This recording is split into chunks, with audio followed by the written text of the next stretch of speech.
ጤና ይስጥልኝ ተመልካቾቻችን እንደምን አላችሁ እንደምን ሰነበታችሁ። እንግዲህ ቤተኛ ፕሮግራም ላይ ዛሬ እንግዳ ጋብዣለሁ። እንግዳችን ራሳቸውን ያስተዋውቃሉ። የዛሬ ጉዳያችን HIV በደማቸው የሚገኝ ልጆች ህፃናት በርካታ አሉ። ለወላጆች ፈተና ስለሆነ ነገር ነው የምንነጋገረው። የምርመራ ውጤታቸውን እንዴት ትክክለኛ በሆነ መንገድ መነገር አለበት የሚለውን ከባለሙያ እንመለከታለን። አብራችሁን እንድትቆዩ ሐሳብ አስተያየቶቻችሁን እንድታደርሱን በአክብሮት ጋብዛለሁ። ሶስና ተስፋዬ ነኝ።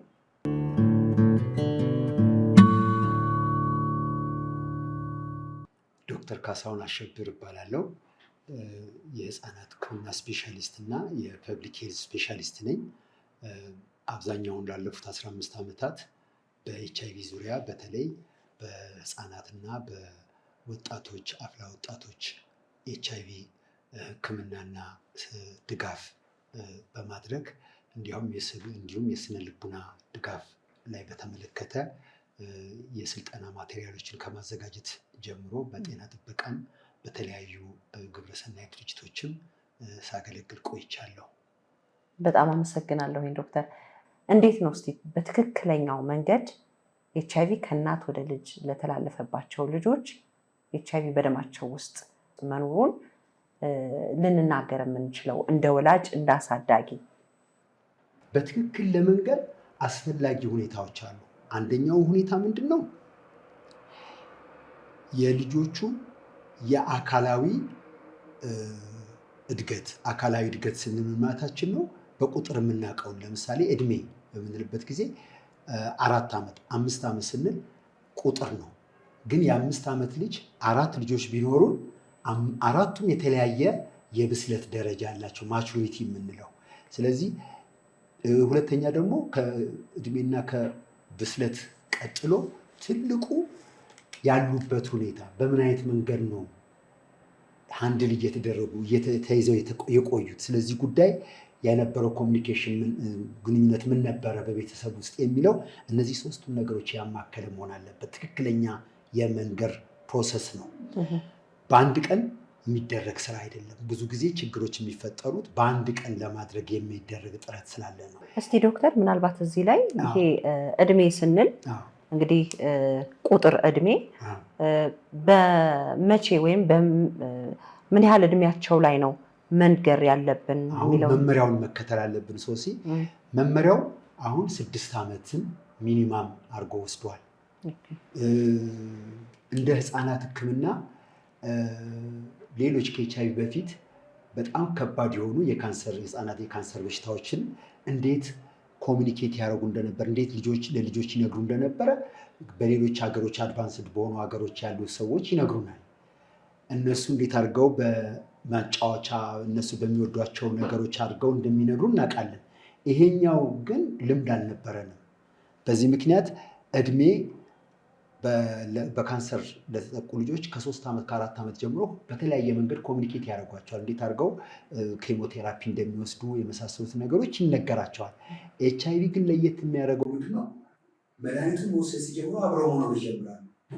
በዚህ ምክንያት ልጆቹ እያደጉ ኖርማል እየሆኑ ኖርማል እድገት ውስጥ ያሉ ልጆችን ይህንን ነገር ለማስረዳት የእድገት ደረጃቸው የብስለታቸው በጣም ወሳኝ ነው። ሁለተኛ የልጆቹ ብቻ አይደለም፣ ወላጅ ወይም አሳዳጊ ምን አይነት ግንዛቤ ነው ያለው? ስለ ኤችአይቪ በፊት የነበረን ግንዛቤ ምን አይነት ነው? ቀደም እድሜያችን ገፋ ያለ ሰዎች ስናይ በፊት ኤችአይቪ በሽተኛን በሚቀርብበት አይነት መንገድ ልጅ እንደዚህ ሊሆን ነው ወይ በሚል ያንን ነገር ለማሳወቅ አይፈልም። ፕሮቴክቲቭ ይሆናሉ፣ መከላከል ይፈልጋሉ። ያንን ለማድረግ ሲሉ ግን የሚወስዷቸው እርምጃዎች ልጁን ሊጎዱ ይችላሉ። ስለዚህ ማዘጋጀት፣ ቤተሰብ ወይም ወላጅን በደንብ ማዘጋጀት። ሶስተኛ ይሄ ዝግጅት ባለሙያውንም ይመለከታል። ባለሙያው እውቀቱ አለው። አንዳንድ ከቤተሰብ የሚነሱ ጥያቄዎችን ከልጆች የሚነሱ ጥያቄዎችን ለማስረዳት እንትኑ አለው፣ ደረጃው ይፈቅድለታል። ነገር ግን ኢሞሽናሊ እንደዚሁ ያልተዘጋጁ ባለሙያዎች አሉ። ሁላችንም ብናይ በተለያየ የኢሞሽን በስሜት ደረጃ ነው ስንነጋገር ከልጆች ጋር። ስለዚህ ከልጆች ጋር ኮሚኒኬት ሊያደርጉ የሚችሉ ባለሙያዎችን እንደዚሁ ማዘጋጀት ያስፈልጋል። ስለዚህ በጥሩ መንገድ ለማሳወቅ ኤችአይቪ ያለበትን ህፃን ለማሳወቅ የቤተሰብ የልጁ የባለሙያው ዝግጅት ያስፈልጋል ማለት ነው። ዶክተር እዚህ ጋር ምናልባት 6 ዓመት ላይ እንደው ቢነገር የሚል ነገር እየሰማው መሰለኝ እና መጀመር ፕሮሰስ ነው። እስቲ ምንድነው ያ ፕሮሰስ? ወደ ፕሮሰስ ልመጣ ነው። መናገር ራሱ ምን ማለት ነው ስንል ኢንፎርሜሽኑን ደረጃ በደረጃ በጣም ኢምፖርታንት የሆነ ነገር ነው። ይሄ ደረጃ በደረጃ የአንድ ቀን ጉዳይ አይደለም። ኢንፎርሜሽኑን ቢት ባይ ቢት ትንሽ በትንሽ ደረጃ በደረጃ ለዚሁ ተብሎ የተዘጋጀ መንገሪያ መንገዶችን የሚያሳይ ትምህርት አለ። ራሱን የቻለ ማኑዋል አለ። ያንን ማኑዋል በትክክል ለመጠቀም ባለሙያው መዘጋጀት አለበት፣ ቤተሰብ መዘጋጀት አለበት፣ የልጁን የእውቀት ደረጃ መገምገም መቻል አለበት። አሁን 6 ዓመት አለ እንጂ በ6 ዓመታቸው እኛ ከምናስበው በላይ የ9 ዓመት አይነት እድገት ያላቸው ልጆች በስለው ቀድሞ ሊገኙ የሚችሉበት ሁልጊዜ በተቻለ መጠን አብዛኛውን ያማከለውን ነው የምናገረው። 6 ዓመት ጀምሮ ፓርሻል እንላለን፣ ማለትም በከፊል ኢንፎርሜሽን መስጠት ነው። እንዴት ነው የሚጀመረው ዶክተር? አሁን ለምሳሌ ልጆች ጥያቄ ሲጠይቁ በትክክል መመለስ፣ ስንመልስ ግን ኤችአይቪ ወይም ኤድስ የሚለውን ሳንጠቀም በሰውነታችን ውስጥ ኤችአይቪ ወይም ኤችአይቪ የሚያደርገውን ፕሮሰስ በሌላ ስም አድርጎ መንገድ ኮመንሊ በሚያውቁት ሁሉ ልጆች በሚረዱት ለምሳሌ በሽታ ጀርም በሽታ ያመጣል የሚለውን ያውቃሉ።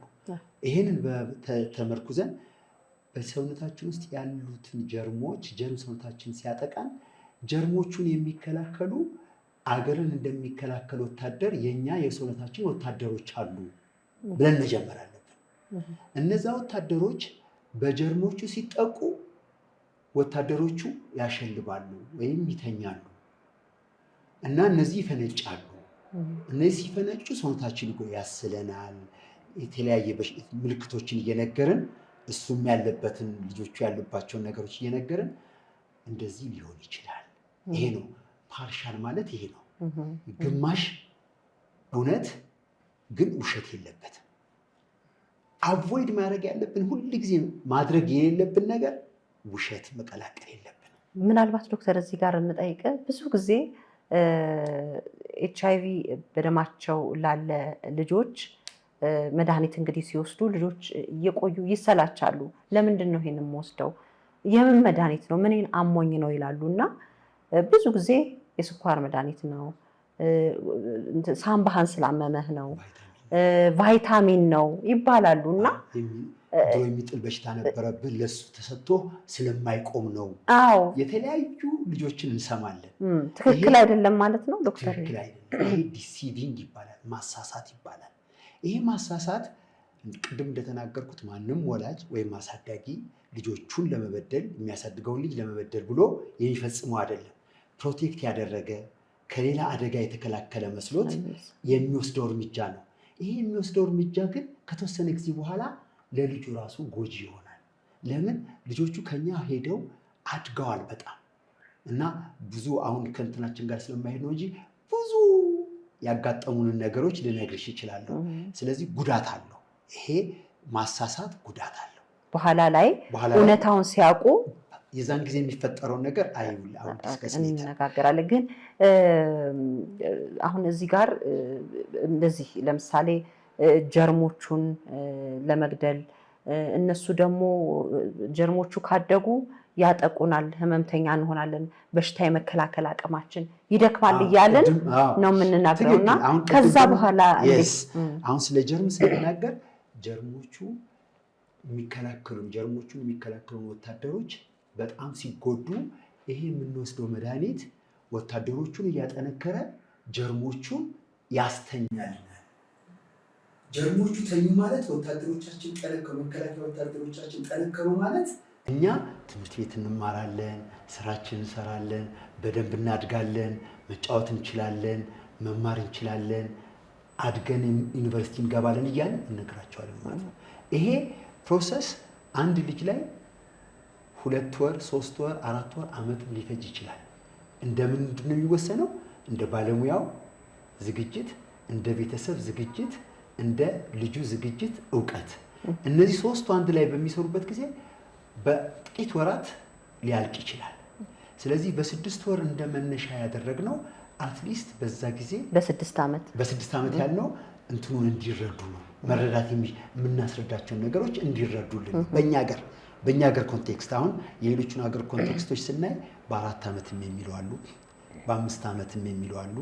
የእኛ ሀገር የመንግስት ውሳኔ የተወሰነው የሀገሪቱን ተጨባጭ ሁኔታ ተመርኩዞ አብዛኛው ልጆች ሊገባቸው የሚችለው ተብሎ ተወስኗል። በ6 ዓመት ብንጀምር 10 ዓመታቸውን ሲያጠናቅቁ ግን ሳይነገራቸው 10 ዓመታቸውና 11 ዓመታቸው ባያልፉ ይመረጣል።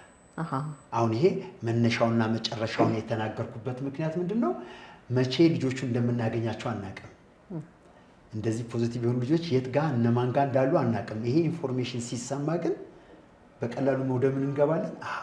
መንገር ይቻላል ደረጃ በደረጃ የሚለውን ነገር እንዲገነዘቡ ነው። ስለዚህ የመጨረሻ እስከ 10 ዓመት 11 ዓመት ድረስ ማወቅ አለባቸው። በትክክለኛው በእንትኑ ተቀምጧል። ማወቅ አለባቸው። ለምንድን ነው የተባለ እንደሆነ 10 እና 11 ዓመት የጉርምስና ጊዜ የሚጀምርበት ነው። የመጀመሪያዎቹ የጉርምስና ምልክቶች የሚታዩበት ጊዜ ነው። በነዛ ምክንያቶች ልጆች አይምሯቸው በጣም የተጋ ብዙ ጥያቄዎች የሚያነሱበት ጊዜ ስለሆነ ወደ ሌላ ኮምፕሊኬሽን ሌላ የማይመልስላቸው ሲያጋጥሙ ሌላ ጋር እንዳይሄዱና ያልተገባ ኢንፎርሜሽን እንዳያገኙ የተገቢውን ኢንፎርሜሽን በ10 እና በ11 ዓመት ተነግሮ ማለቅ አለበት። ይሄ ለአብዛኛው ማህበረሰብ ይሄ ኢንፎርሜሽን በጣም ወሳኝ ነው። አሁን እንግዲህ ወደ ትክክለኛ ስልጠና ልንገባ ነው። የትክክለኛ ስልጠና ላይ ዲቴይል ይህንን የሚሰሩ ሰዎችን እናሰለጥናቸዋለን። ለምሳሌ የጤና ባለሙያውና የአሳዳጊው ውሳኔ ያስፈልጋል። ብዙ ጊዜ ሁለቱም ሬዲ የሚሆኑበት ጊዜ ነው የሚያረዝመው። ሁለቱም ሬዲ ሲሆኑ ልጁም ሕፃኑም ይሄንን ተረድቷል። አሁን የተሰጠው ኢንፎርሜሽን ይሄ በከፊል ሲሰጥ የነበረው ኢንፎርሜሽን በትክክል በበቂ ሁኔታ ተረድቷል ተብሎ ሲገመት ቀን ይቆረጣል። በዚህ ቀን ኦልሬዲ ሁሉም ጥያቄዎች HIV ወይም ኤድስ የሚለውን ሳንጠቅስ አብዛኛውን ነገር ተነጋግረናል። ቀስ በቀስ ማለት ነው። እና ያ ዶኩመንት ይደረጋል። ለምን ሌላ ጊዜ እንዲያስታውሰው ምን ጥያቄ ጠይቆ ምን እንደመለሰ ልጁ የልጁን እውቀት የአሳዳጊውን ወይም የወላጁን ኢንፎርሜሽን ሁሉ ይዘናል። መቼ ብንነግረው ጥሩ ነው ተብሎ ይወሰናል። ያ ቀን በሚወሰንበት ጊዜ ያ ቀን በተቻለ መጠን ሁሉም ሰው ኮምፎርታብል የሚሆንበት ወይም ሬዲ ዝግጁ የሚሆንበት ሆኖ ከተዘጋጀ በኋላ ይሄ በሶስቱ ዝግጁነት ከተገመገመ በኋላ የዛን ቀን ይነገረዋል። ምክንያቱም ኦልሬዲ እና ካለንም 95% ብዙዎቹ ይህን ሁሉ ፕሮሰስ እኛን አክብሮ ይሄዳሉ እንጂ ያውቃሉ። ልጆቹ ያውቁታል እና ደስተኛ ናቸው። እንደዚህ በትክክል መነገሩ እኛ እኮ እናውቃለን እናንተ ፕሮሰሱን እንትን እንድትሉ ብለን ነው የሚሉን አሉ። ይሄ ግን ሁሉም እንደዚህ ይሆናሉና 90% ይሆናሉ ተብሎ ቶሎ በአቋራጭ እንትን አይነገርም። ዶክተር እዚህ ጋር ምናልባት ስለዚህ መሀል ላይ ስለ HIV ሌሎች መረጃዎችን እንዲወጣል ለማድረግ ትንሽ ችግር አለው። ለምን አይነገርም? ምን እንደሆነ አናውቅም። ልጁ እስካሁን ጀነራል በሆነ መንገድ ነው የሚነግረን። የማይነግረን ለምንድን ነው የሚለው የፓስት የራሱ ኤክስፒሪየንስ ይኖረዋል። ከቤተሰብ ጋር እናትየው ስትቀየም ስታለቅስ አይቶ ሊሆን ይችላል። ወይም አባትየው ሲቆጣ ጥሎ ሲሄድ ያየው ነገር ሊኖር ይችላልና በዛ ምክንያት ሪዘርቭድ ሆኖ ሊሆን ይችላል። እውቀቱ ግን ሊኖረው ይችላል። ስለዚህ ፕሮፐር በሆነ በእኛ በትክክለኛው መንገድ ጠብቀን ስንሄድ ብዙ አላስፈላጊ ነገሮችን እናስወግዳለን።